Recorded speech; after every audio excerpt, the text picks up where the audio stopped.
What's going on, everybody? It's Ricky with Videohomicide, back with another haul video. So today I went to my buddy Justin's shop, Odyssey Records. I've talked about them in the past. I'll leave a link to the website in the description just so you guys can check it out. That you can order from the site directly from the shop. You can go to the shop, which I highly recommend. I love going there. I don't go there as often as I'd like to, but I was pleasantly surprised today because I found a stack of stuff. And all stuff that I've been wanting to get into the collection, you know what I mean, and just rewatch, because it's been a while since I've seen some of these films.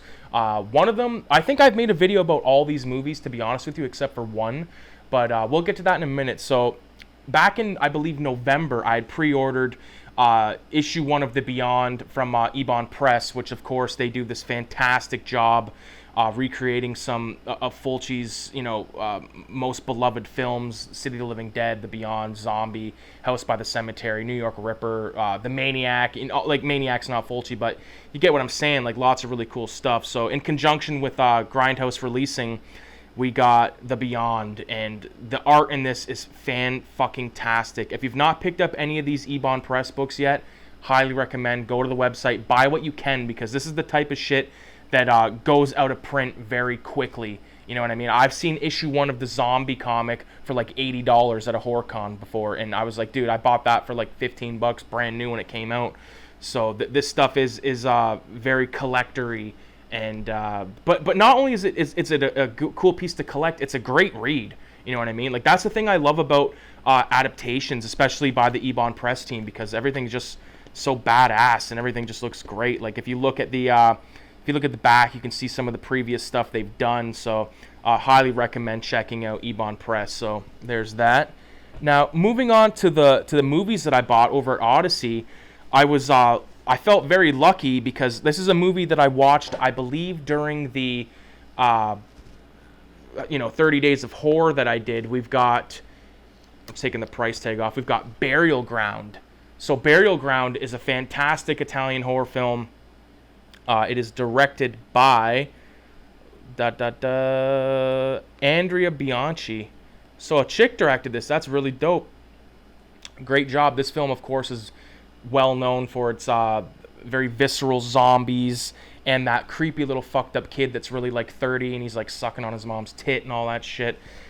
Great film. If you haven't watched the video I did on it, check it out, man. But it's cool because I love going to used shops like Odyssey, because a lot of times, like, they've bought their stuff from other collectors and they leave all the inserts in and that type of shit. And I mean, it's kind of minuscule, but it's still important, you know what I mean? Because we live in the age where that type of stuff has become irrelevant unless you're buying boutique label shit like Arrow or fucking Vinegar Syndrome. The list goes on. Really happy to get Burial Ground into the collection. It's also known as, I believe, A Night of Terror. Moving on, this is another film that I actually looked at Cinema One not that long ago, but it's a film that I already owned on VHS tape, but this is from Severin. I forgot to mention that Burial Ground releases from Shriek Show, but this is And Now the Screaming Starts. Okay, it's not a Hammer film, I don't believe, but it's got sort of your Hammer regulars, like I believe Peter Cushing is in this film. Patrick McGee, who of course was the guy from Clockwork Orange that was ended up in the wheelchair as a result to Alex and his droogs, behavior, we'll say. But yeah, And Now the Screaming Starts is a great film. It's I don't really remember what it's about. I know I did a video about it. It's been a while. I kind of remember some of it. Like, I remember, if you look at the back of the case here, the dude with the fucked up eyes, like, I remember that. So there's And the Screaming Starts, or And Now the Screaming Starts, and I pulled this off the shelf just for a little reference. So here's the tape, here's the DVD. I don't know if they've made it to Blu-ray, probably not to 4K or anything like that, but I'm really excited to checking this out, like, on a better copy than this old tape. Not that there's anything wrong with watching your tapes. Watch your tapes, watch your fucking movies, but keep in mind that these things are not going to be around forever. They will probably deteriorate, I assume. I don't know. Although 35 millimeter, and which this isn't 35 millimeter, but it's like an analog format, and there's movies from like the 20s and shit that have still existed. So hopefully they're around for a while. But if I have it on DVD, I'll watch it on DVD. So really stoked about that. And now for sort of the big dogs of the haul. two movies that I've been wanting to own for a long time. I have seen the first one.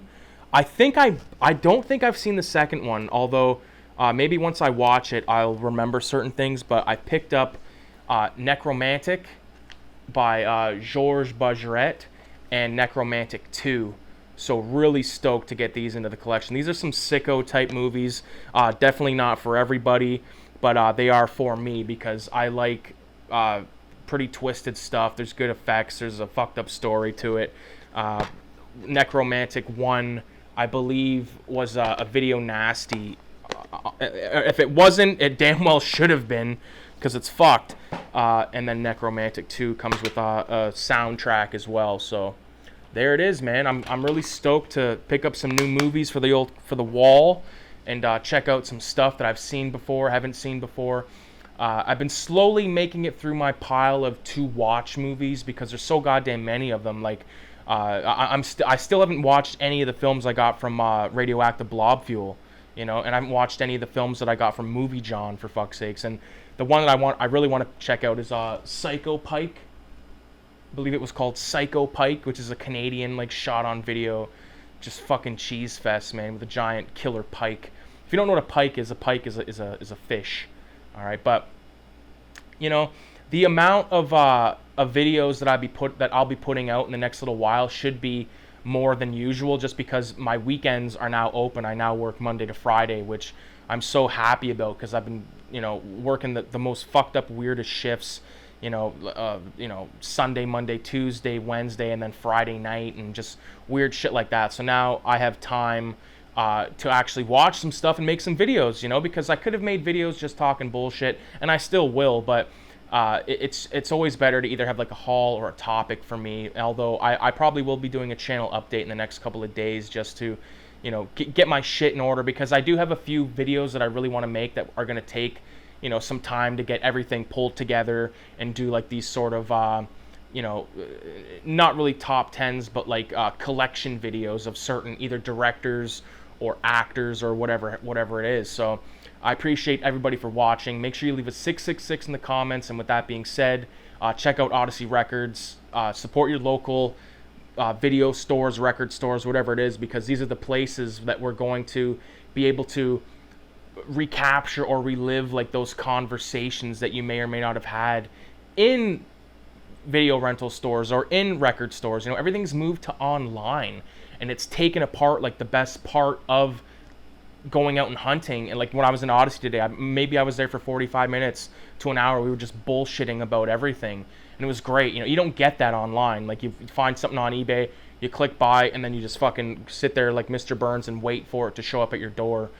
Go out there and hunt, you know what I mean? I'm a big advocate of going to thrift stores, although I don't anymore, just because the last probably dozen times I didn't find anything, and it feels like they're not moving anything, they're not switching shit around. It's for all I know, they have a treasure trove of fucking video nasties on VHS in the back, and all they're putting out are the same fucking movies. I love Lethal Weapon, but holy god, I've seen so many fucking copies of Lethal Weapon in the wild.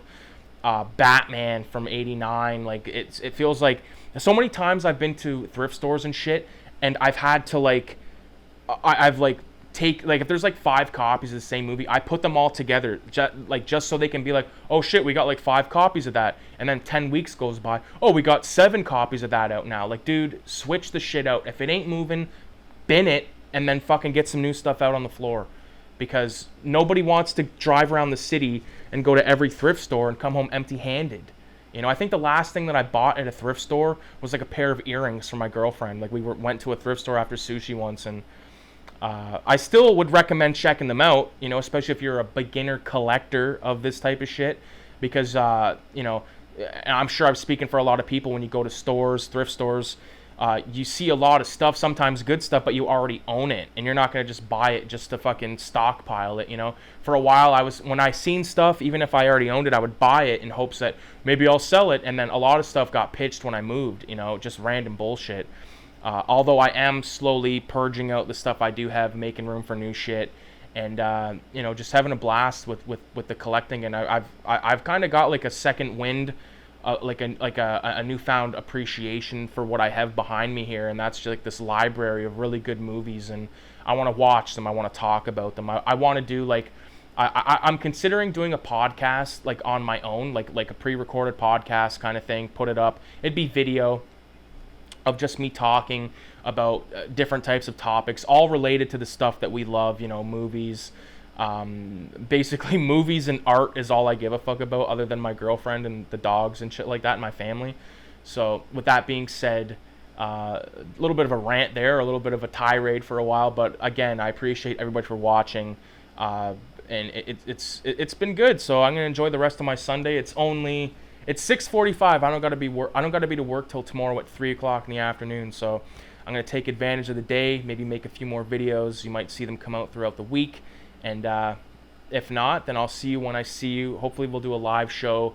I can't see it happening anytime through the week. Maybe Friday night, but I can't make any guarantees just because I've got.